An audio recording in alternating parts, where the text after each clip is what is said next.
जय गुरुदेव। एक भक्त फिर बहिर्विधि तथा अंतर्विधि का वर्गीकरण भी क्यों किया जाता है?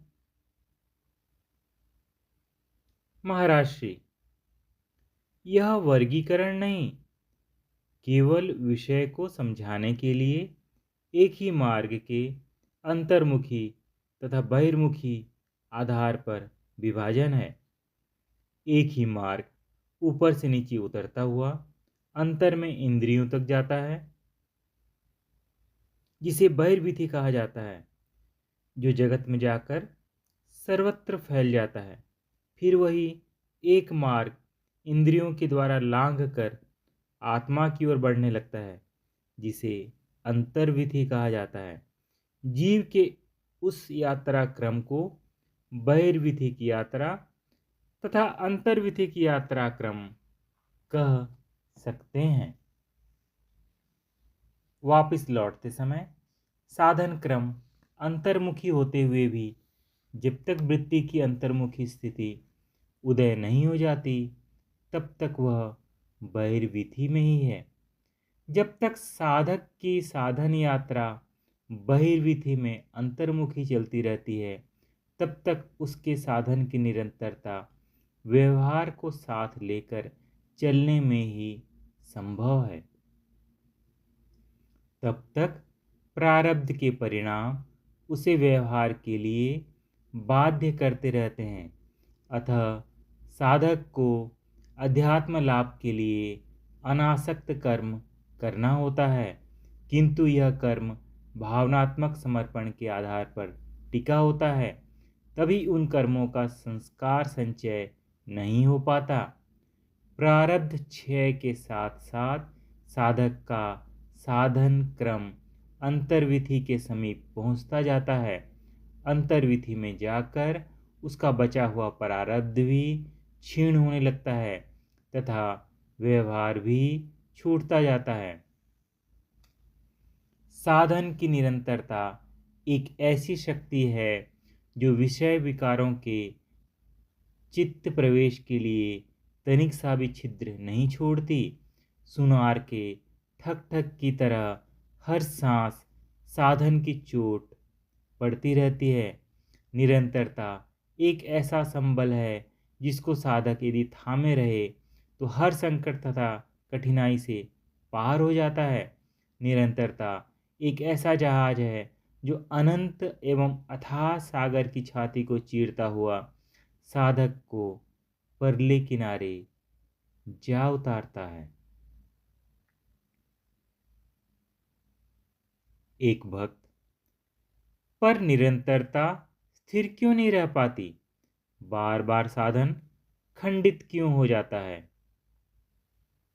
महाराज श्री, इसके कई कारण हो सकते हैं।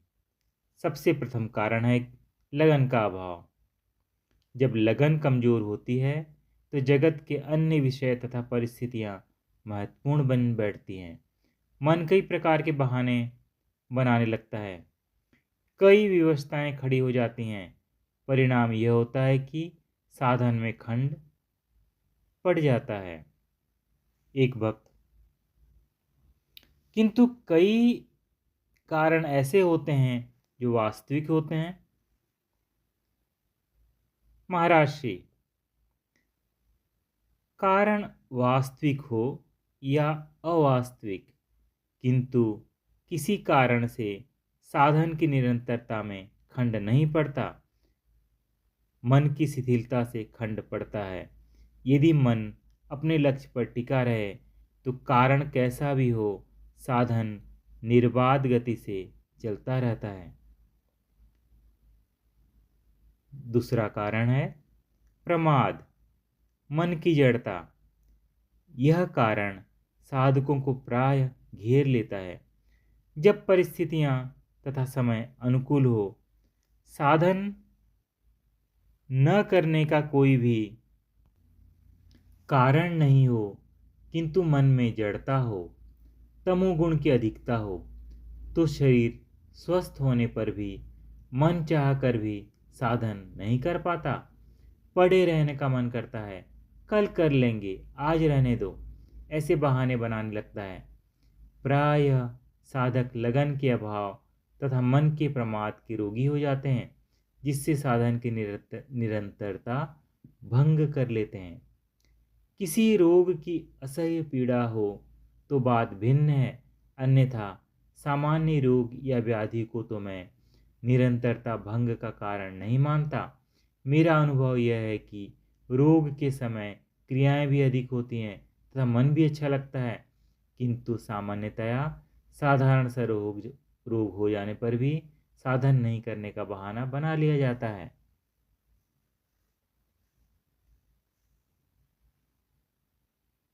अगला कारण है वैराग्य में कमी आ जाना। वैराग्य में कमी जगत विषयों के प्रति आकर्षण को उभार देती है। आज टीवी पर बहुत अच्छी पिक्चर आ रही है, अमुक मित्र आ गया है, उससे बातें करना आवश्यक है। आज घर के लोग अमुक स्थान पर घूमने जा रहे हैं, मुझे भी साथ चलने पर जोर दे रहे हैं, आदि आदि। किंतु वास्तविक कारण वैराग्य का अभाव होता है। वैराग्य की कमी ही चित्त में राग द्वेष, क्रोध, लोभ, ईर्ष्या तथा मद का कारण बनकर साधन में व्यवधान उपस्थित कर देती है। वैराग्य की कमी ही निरर्थक वाद विवाद में उलझाती है तथा निंदा, पर दोष दर्शन और आत्मश्लाघा में रुचि उत्पन्न करती है। वैराग्य की कमी साधक के पांव की बेड़ी बन जाती है, रास्ते का पत्थर बनकर मार्ग रोक लेती है तथा तूफान बनकर नाव डुबो देती है।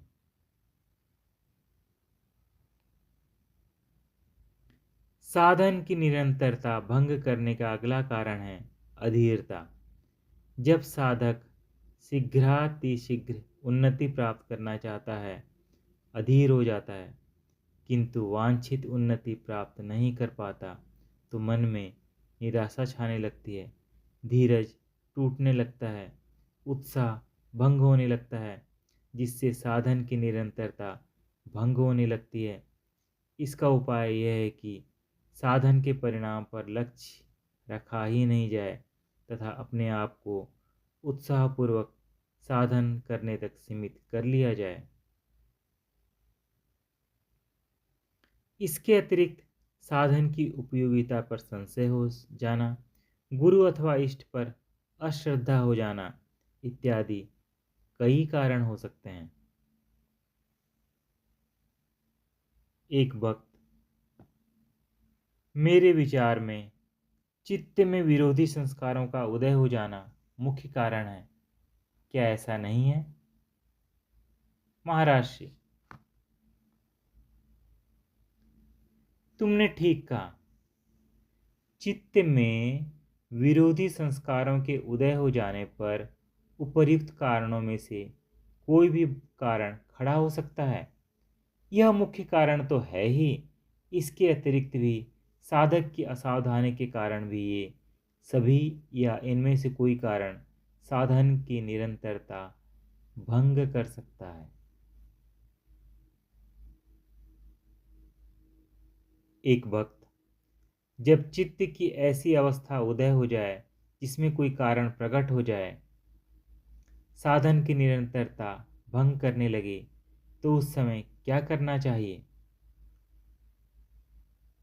महाराज श्री, यदि उस समय चित्त में ऐसा भाव आ जाए कि मेरे चित्त की निरंतरता भंग हो रही है, तो यह एक शुभ लक्षण है, क्योंकि कुछ करने से पहले चित्त में इस भाव का आना आवश्यक है।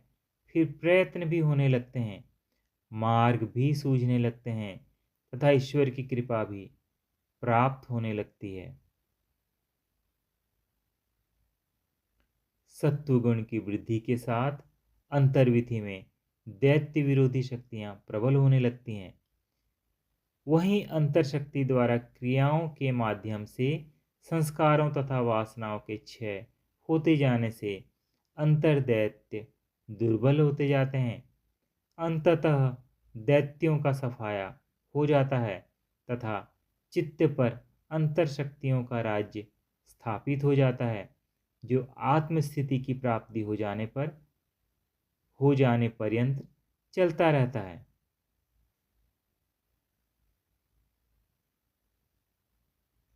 आंतरिक आत्मिक शक्तियों के लोक में आनंद के अतिरिक्त और कुछ नहीं।